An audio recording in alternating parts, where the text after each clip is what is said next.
What up, though, people? Thank you for tuning in to the Lions Roar vlog. We are on the second book of Adam and Eve. We're on chapter 7. We're going to go ahead and jump in. When our father Adam saw that Seth was of a perfect heart, he wished him to marry, lest the enemy should appear to him another time and overcome him. So you know what's been going on if you've been following.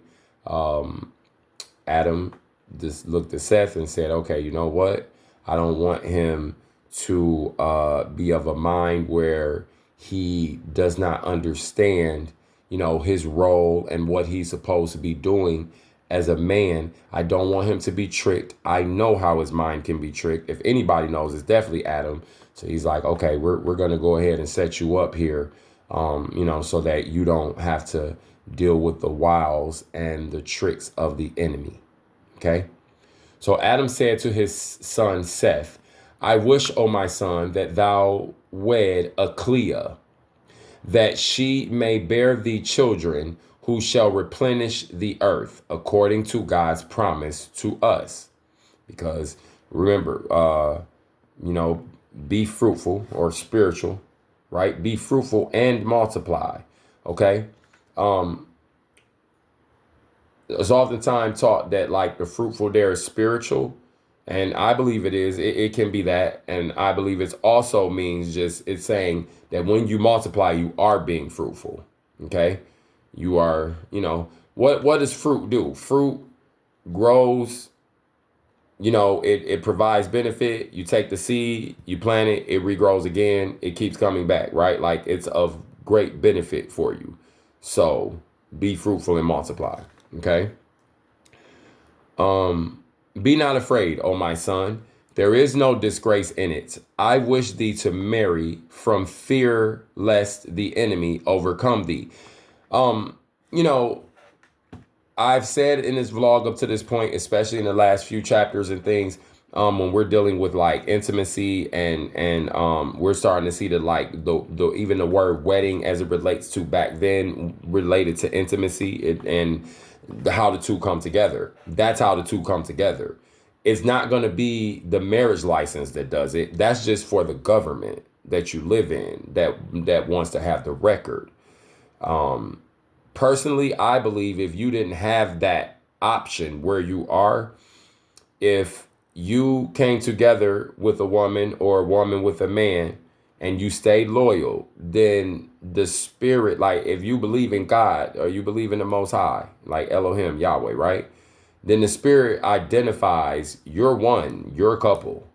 Like, even though there's no marriage license officially, right?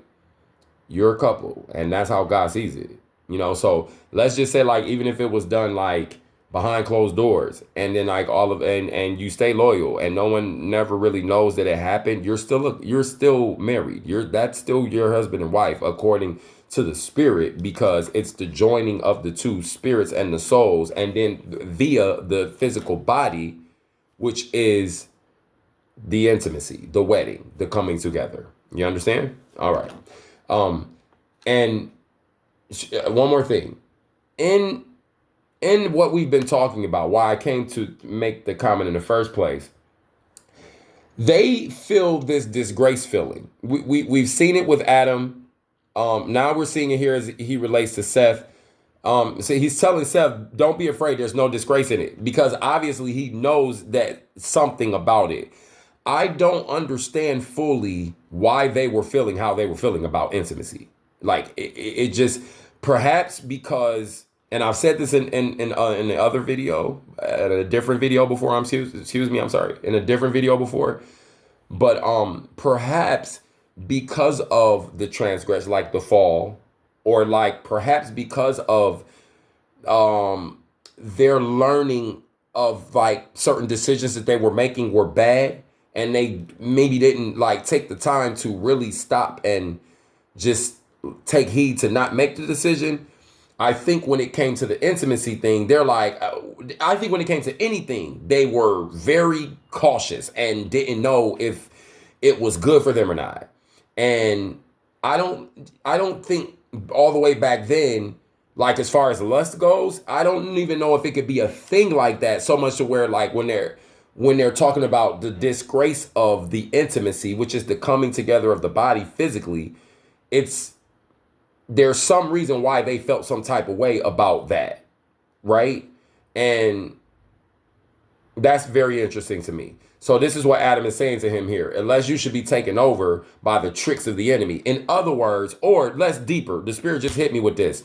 We don't want that lower vibrational frequency or that spirit, the Satan, the dark one, to be able to manipulate and have access to your mind because of what happened to Abel via Cain. They already know, like, now that's another reason why they're cautious. Because now they know, they see the manifestation of like, how could this come from us? And then he do that. So now we have to be very careful, you know? So I think that's maybe like the angle and the root. We don't really, it doesn't really say. So, you know, we just have to trust the Spirit and use our context clues and just kind of, you know, go off of what we know about the Spirit of the Most High. And, you know, that's how it relates here, because these books of Adam and Eve, they were not necessarily, they were not with the canon. They were not with everything else. So, you know, but they hold some weight. And there's a lot of theologians and, you know, these PhD, these scholars, these writers and researchers, and they're like, hey, you know, you need to give some substance.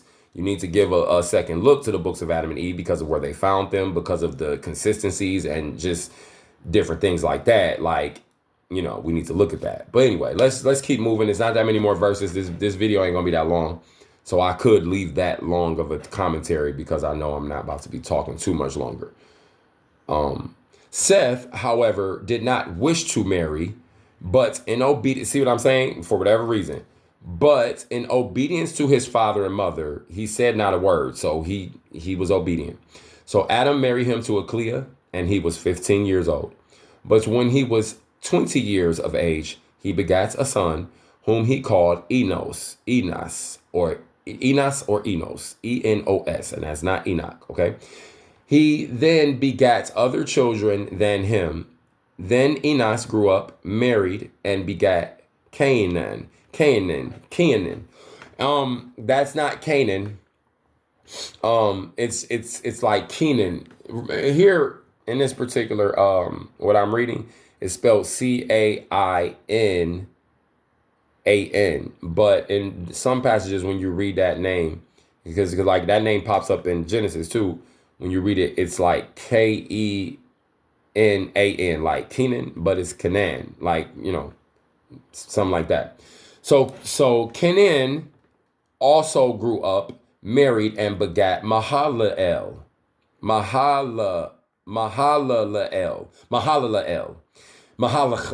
right? It would be something like that, right? Those fathers were born during Adam's lifetime and dwelt by the cave of treasures. Okay, so Adam would have, now, before I say that commentary, when they say Adam's lifetime, I don't know if they mean his literal living life or if they mean the life of his genealogy, because that's a life also, and you have to know they're dealing with it like that. So I don't know, but it doesn't say. It just says they were born during Adam's lifetime and dealt by the cave of treasures. He probably was still alive then. They probably were still very young. Adam still was around. So yeah, he was still alive because he's not dead at this point. And we are gonna deal with his passing here in these books, but or I'm sorry, like in this second book of Adam and Eve. But he's not dead yet. So yeah, maybe it does mean that he was alive. And then final verse. Then were the days of Adam 930 years. Okay, now,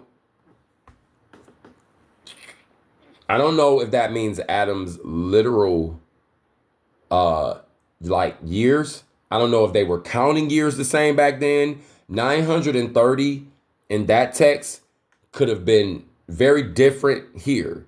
Adam could have been 93. I don't know.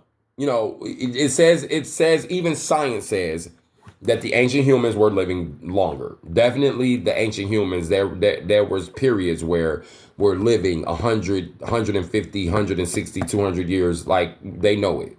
So maybe it makes sense that the earlier ones were living that long. That's when you really think about that is something to behold.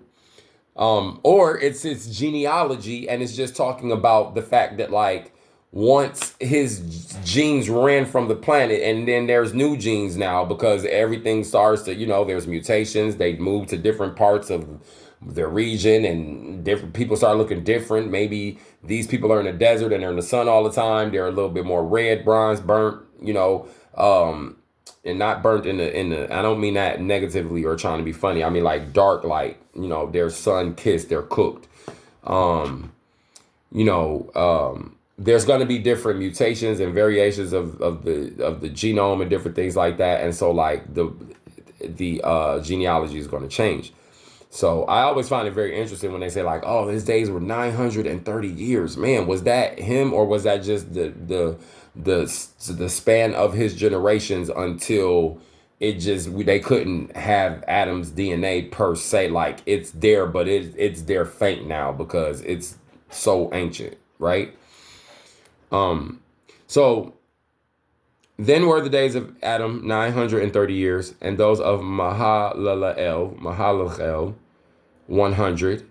But Mahalalel, when he was grown up, loved fasting, praying, and with hard labors until the end of our father Adam's days drew near.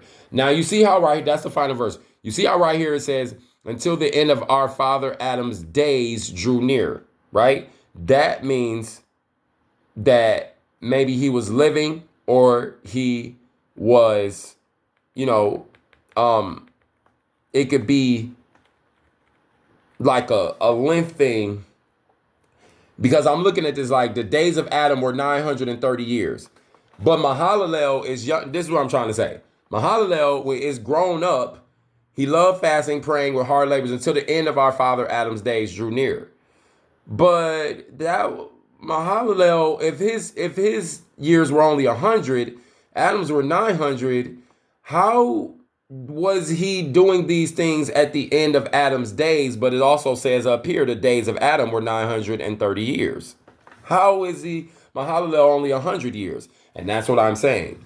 Days there may not necessarily mean the span of his literal life. It may mean the span of his genome, of his posterity, as far as that we know, like his sons, his grandson, grandkids, great grandkids, great and great, probably like that. You know what I'm saying? And then like once you get to so many greats, you got to start looking at, hey, that's this dude, that's his seed, because he went and got with her, and she's something from somewhere totally different, and now we got something different going on. So that starts his posterity, even though he's a offshoot of Adam. There's so many different generations removed from Adam that really him starting something is now a new generation upon the earth, or a new genome upon the earth, if you will, a new family, a new community, a new group or people, or however you want to say it. That's it. If this information has resonated with you, if you stayed all the way to the end, go ahead and subscribe. Hit that notification bell. If it resonates with you, you probably know someone who it would resonate with. So send this to them, please. And this has been the Lions War Vlog. Y'all be blessed. Peace.